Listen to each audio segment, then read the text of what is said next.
Bismillahirrahmanirrahim. Assalamualaikum warahmatullahi wabarakatuh.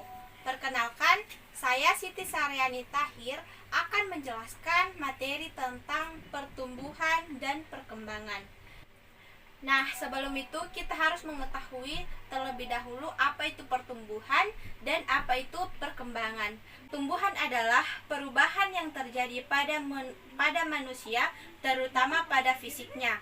Baik itu penambahan tinggi badan, berat badan, dan lain sebagainya. Nah, pertumbuhan ini bersifat kuantitatif, artinya dapat diukur dan dihitung dengan angka. Sedangkan perkembangan adalah perubahan mental yang berlangsung secara bertahap dan dalam waktu tertentu, dari kemampuan sederhana menjadi kemampuan yang lebih sulit, atau dapat diartikan perkembangan ini kebalikan dari pertumbuhan yang bersifat kualitatif, yang dilihat dari kualitasnya, yang artinya tidak dapat dihitung dan diukur dengan angka. Nah, selanjutnya yaitu hakikat pertumbuhan dan perkembangan. Yang pertama, pengertian pertumbuhan dan perkembangan. Pertumbuhan merupakan perubahan yang terjadi pada manusia, terutama pada fisiknya. Pertumbuhan berlangsung selama masa kanak-kanak, tetapi tidak dalam keadaan yang menetap dan akan berhenti.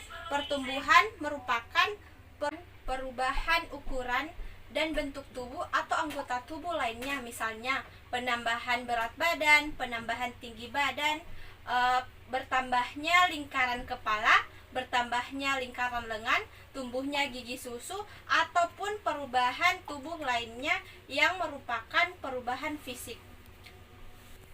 Adapun perkembangan merupakan perubahan mental yang berlangsung secara bertahap dan dalam waktu tertentu, mulai dari kemampuan yang sederhana menjadi kemampuan yang lebih sulit, misalnya kecerdasan, sikap, dan tingkah laku. Pertumbuhan dan perkembangan anak berbeda-beda, ada yang lambat dan ada yang cepat, tergantung dari faktor yang mempengaruhinya, seperti faktor genetik, faktor lingkungan atau gizi dan cara perawatannya, dan faktor-faktor lainnya. Oleh sebab itu, perlakuan terhadap anak tidak dapat disamaratakan, artinya perlakuan orang tua haruslah baik tergantung dari tingkat pertumbuhan dan perkembangan dari anak tersebut. Kemudian, fase-fase perkembangan. Santrok dan Yusen membagi fase-fase perkembangan atas 5. Yang pertama, fase pranatal atau saat dalam kandungan. Yang kedua, fase bayi. Yang ketiga, fase masa kanak-kanak awal. Yang keempat, fase masa kanak-kanak tengah dan akhir. Dan yang kelima, fase remaja.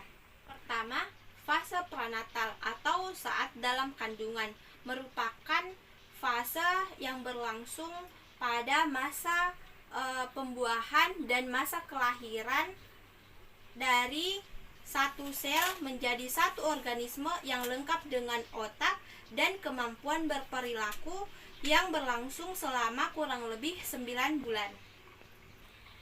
Yang kedua, fase bayi. Nah, fase bayi merupakan masa perkembangan yang berlangsung sejak lahir sampai 18 atau 24 bulan. Nah, pada masa ini merupakan masa yang sangat bergantung kepada orang tua.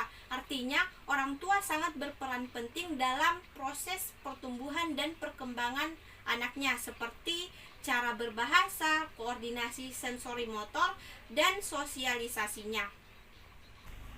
Yang ketiga, fase kanak-kanak awal. Nah, fase kanak-kanak awal merupakan masa perkembangan yang berlangsung sejak akhir masa bayi sampai yang ketiga, fase kanak-kanak awal. Nah, fase kanak-kanak awal merupakan masa perkembangan yang berlangsung sejak akhir masa bayi sampai dengan 5 atau 6 tahun. Nah, pada masa ini biasa disebut dengan masa prasekolah.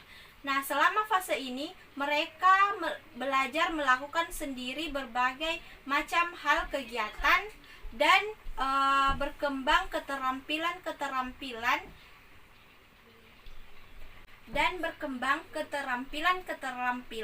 yang berkaitan dengan kesiapan untuk bersekolah dan memanfaatkan waktu selama beberapa jam untuk bermain sendiri ataupun bermain dengan teman sebayanya. Yang keempat, masa kanak-kanak tengah dan akhir. Masa kanak-kanak tengah dan akhir merupakan masa perkembangan yang berlangsung kira-kira 6-11 tahun. Nah, pada masa ini merupakan masa usia sekolah dasar. Anak-anak mulai pandai menguasai keterampilan-keterampilan dasar seperti membaca, menghitung, dan menulis. Kemudian fase yang terakhir atau fase kelima adalah fase remaja. Nah, fase remaja merupakan masa perkembangan yang merupakan transisi dari masa kanak-kanak ke masa dewasa awal. Nah, yang dimulai kira-kira umur 10-12 tahun dan berakhir pada 18 atau 22 tahun. Nah, pada masa ini atau fase ini dilakukan berbagai upaya-upaya untuk mandiri dan mencari identitas diri. Kemudian, perbedaan dan persamaan pertumbuhan dan perkembangan. Pertumbuhan dan perkembangan pada lingkup peserta didik memiliki kesamaan, yakni objeknya adalah manusia. Keduanya sama-sama berpengaruh pada perubahan manusia dan sama-sama berpengaruh dalam setiap jenjang kehidupan manusia ke depannya. Nah, perbedaan pertumbuhan dan perkembangan, bahwa perkembangan atau development merupakan suatu proses atau tahapan yang lebih maju yang bersifat psikis. Adapun pertumbuhan atau growth merupakan tahapan peningkatan dalam hal jumlah, ukuran, dan bentuk atau anggota tubuh lainnya. Nah, pertumbuhan adalah tahap perkembangan yang bersifat fisik. Selanjutnya adalah prinsip-prinsip perkembangan. Manusia tidak pernah dalam keadaan statis. Sejak terjadi proses pembuahan hingga ajal tiba, manusia selalu berubah dan mengalami perubahan. Seperti manusia bisa saja menanjak, kemudian berada di titik puncak, kemudian mengalami kemunduran. Selama proses perkembangan seorang anak, ada beberapa ciri perubahan yang mencolok. Yang pertama, perubahan fisik. Nah, perubahan fisik ini dapat dilihat pada perubahan tinggi badan, berat badan, dan perubahan organ dalam tubuh lainnya seperti otak, jantung, dan anggota tubuh lainnya. Kemudian perubahan proporsi, misalnya perubahan perbandingan antara kepala dan badan dari seorang anak. Yang kedua, perubahan mental. Nah, perubahan mental ini meliputi memori, penalaran, persepsi, emosi, sosial, dan imajinasi. Kemudian, hilangnya ciri-ciri sikap sosial yang lama dan berganti dengan ciri-ciri sikap sosial yang baru. Misalnya, egosentris yang hilang berganti dengan sikap sosial, yakni sikap profesional.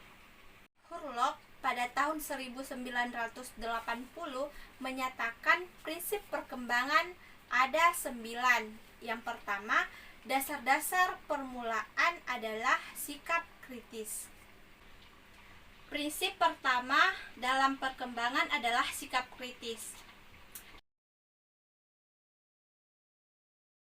Bebas mengekspresikan dirinya, sehingga pada masa ini pertumbuhan dan perkembangan anak itu berjalan dengan baik. Kedua, peran kematangan dan belajar.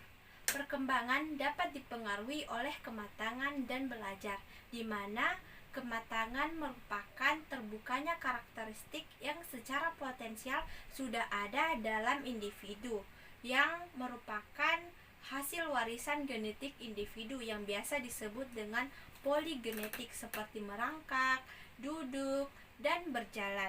Adapun belajar merupakan perkembangan yang berasal dari latihan dan usaha. Selanjutnya yang ketiga, mengikuti mengikuti pola tertentu yang dapat diramalkan. Perkembangan mengikuti pola tertentu yang dapat diramalkan. Misalnya, perkembangan motorik yang akan mengikuti hukum arah perkembangan. Yang keempat, semua individu berbeda. Tiap individu berbeda perkembangannya, meskipun pada anak kembar sekalipun. Anak-anak yang penakut tentu berbeda reaksinya dengan anak-anak yang agresif. Oleh sebab itu, perkembangan pada manusia itu berbeda-beda sehingga terbentuk individualis. Kemudian yang kelima, setiap perkembangan memiliki perilaku karakteristik seperti bayi belajar berdiri sebelum berjalan, anak menggambar lingkaran sebelum pandai menggambar segi empat, dan lain sebagainya. Pada anak yang pandai dan tidak pandai akan mengikuti urutan perkembangan yang sama seperti anak yang memiliki keterbatasan. Namun ada perbedaan antara anak yang pandai dan anak yang tidak pandai, yang dimana anak yang pandai tentu lebih cepat perkembangannya dibandingkan anak yang memiliki keterbatasan rata-rata. Selanjutnya yang keenam, yakni setiap tahap perkembangan mempunyai resiko. Nah, tentu saja perkembangan itu mempunyai resiko. Misalnya saja seperti anak yang belajar berdiri, tentu saja ia akan terjatuh, kemudian bangkit lagi dan lagi. Selanjutnya yang ketujuh, perkembangan dibantu rangsangan, yang dimana bantuan tersebut berbentuk stimulus dari lingkungan sekitarnya. Misalnya orang tua selalu mengajak anaknya mengobrol atau mengajak anaknya berbicara sehingga anak tersebut bisa lebih cepat pandai dalam berbicara. Kemudian yang kedelapan, perkembangan dipengaruhi perubahan budaya. Kebudayaan mempengaruhi perkembangan sikap dan fisik anak. Tentu anak laki-laki dan anak perempuan berbeda tingkat perkembangannya, yang dimana anak laki-laki lebih dituntut untuk tidak cengeng, sehingga ia akan lebih tegar dan lebih berani daripada anak perempuan. Selanjutnya yang terakhir atau yang kesembilan adalah harapan sosial pada setiap tahap perkembangan anak. Orang tua dan masyarakat memiliki harapan tertentu pada tiap perkembangan si anaknya.